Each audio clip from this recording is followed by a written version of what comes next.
Hi everyone, this is Cheryl Abram. I am with Ypifany. You can sign on to my channel, Ypifany. That's Ypifany, and follow me so that you can be there when I go live and we can have live discussions. So after this video, you can also comment, ask questions, whatever you like, and I will absolutely respond. So in the middle of doing a project and completing a paper that's due tomorrow, I thought I would take a break and do a really quick video about my impression of the recent Association for Talent Development conference that was held here in DC.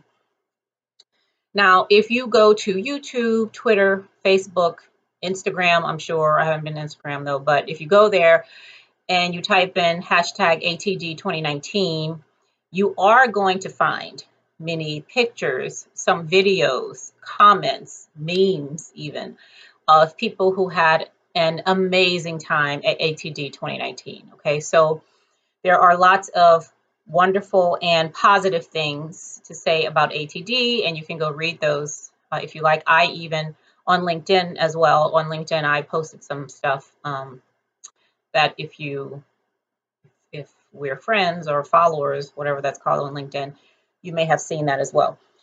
So I am not here to talk about how wonderful ATD was. What I'm here to do is to give you 3 things that stood out for me about the conference. Okay. I don't think it's either positive or negative. They're just insights. It's information to do with as you will or not. Okay, so the first thing I want to mention is the keynotes. There are 3 keynotes.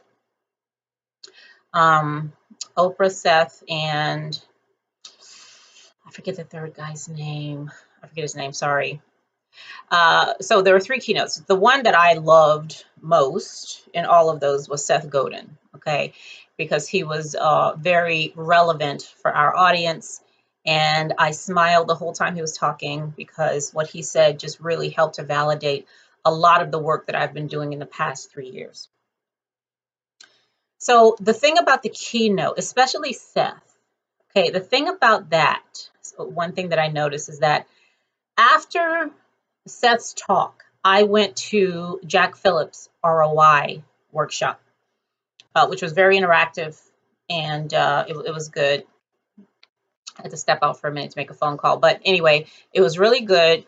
But it was in complete and total contravention to everything that Seth said. Seth was very innovative, forward thinking. If you guys know Seth Godin, if you don't, like, follow him on Twitter and subscribe to his blog and all that stuff. He's absolutely wonderful when it comes to learning development and business and marketing and stuff like that. But he was very forward thinking. Like, he was really talking about evolving our mindset when it comes to learning and development and why we're here and what we're doing. And it was wonderful. It was true and it was timely. So why is it when I leave his session, I go to other sessions that have nothing to do with what he said? Seriously, nothing to do with what he said. It was really business as usual. I'm not saying they weren't good presentations and workshops and all this stuff, okay? It's not about good or bad. It's about what's most useful, okay? What Seth was saying is what's useful right now, given how dynamic the world is, organizations are, the things that are going on with machine learning and all other kinds of technology and organizational structures like holacracy and teal organizations, and just being able to survive and thrive as an organization, federal or non-federal. Seth's talk was where it is, okay? So to go back and, to do what I was doing yesterday, but just with sexier technology or something like that, that's insufficient. Absolutely insufficient. And that was kind of like the theme of the conference, right? You have these inspirational people getting up and talking about what's going on and different ways of seeing and knowing and practicing and doing learning development and evaluation. And then just to go back to sessions that or like, okay, so what does one have to do with the other, right? So one of my observations was that, right, is the misalignment between the different mindset that was coming from the stage and what was actually happening in some of the sessions. So the second thing is that, and this is closely related to the first, but the way that we see learning development and evaluation, both inside and outside of government, but I'm mostly in government because that's where I am. That's what I'm speaking about, is draconian. It's old, and Seth mentioned that, how, the industrial age and other things like that, they are the reason why even education happens the way it happens right now. It's very much about conforming. He actually showed a picture of some sheep, to try to illustrate the way the workplace is, in a lot of cases, right? It's about following and doing what you're told to do, right? That's really, and in learning and development is not in an organization to bust it up and break it down, right? Learning, development, and evaluation's role in the organization is to keep the structure in place, is to keep the bureaucracy and the hierarchy in place, to keep the power where it is and the decision making where it is, not to challenge that stuff. That's not why learning, development, and evaluation is there, right? I mean, anybody can be trained, right? Training is not learning. The two do not automatically happen, okay? And we know that. And we also know that you cannot just throw technology, a new technology, at something and expect it to work and be better. And I mean, my employee engagement people out there, can you testify to this? Throwing technology at employee engagement, what is that? That doesn't do anything. It really doesn't, right? I've experienced that, so I know what I'm talking about, okay?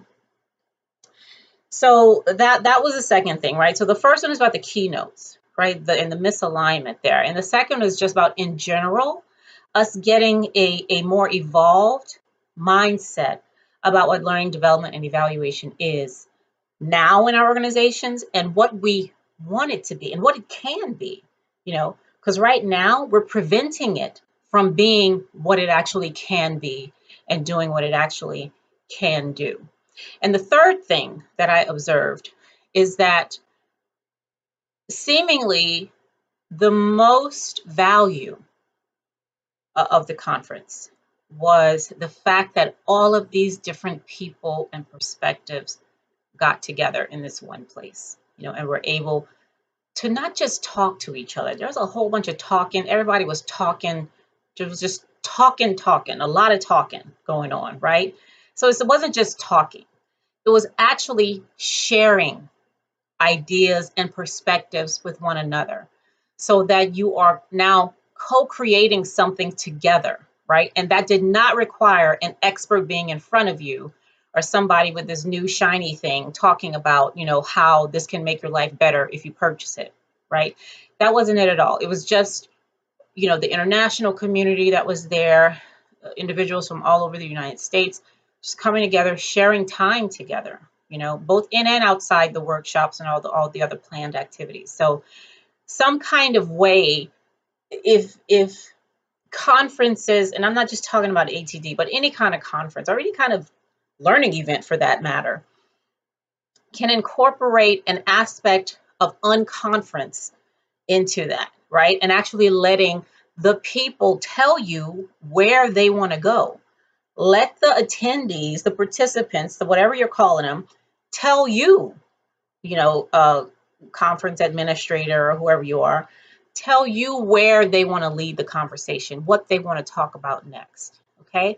So trusting people to know where they need and where they want more learning is a great idea. I think it's a wonderful idea. So those are just the three things that I wanted to talk about regarding the ATD conference. Like I said, if you want to hear all the wonderful stuff, see the smiling faces and all that, there's plenty of that online, plenty. And I don't disagree with any of it. However, there were other things that were going on, other insights that I just wanted to share. about my impression of it and the things that I saw. So that's it. Again, like and subscribe to Ypifany. That's Ypifany on YouTube, so that we can have live conversations once I start to go live and discuss all this stuff together. All right. Thanks for listening. Bye.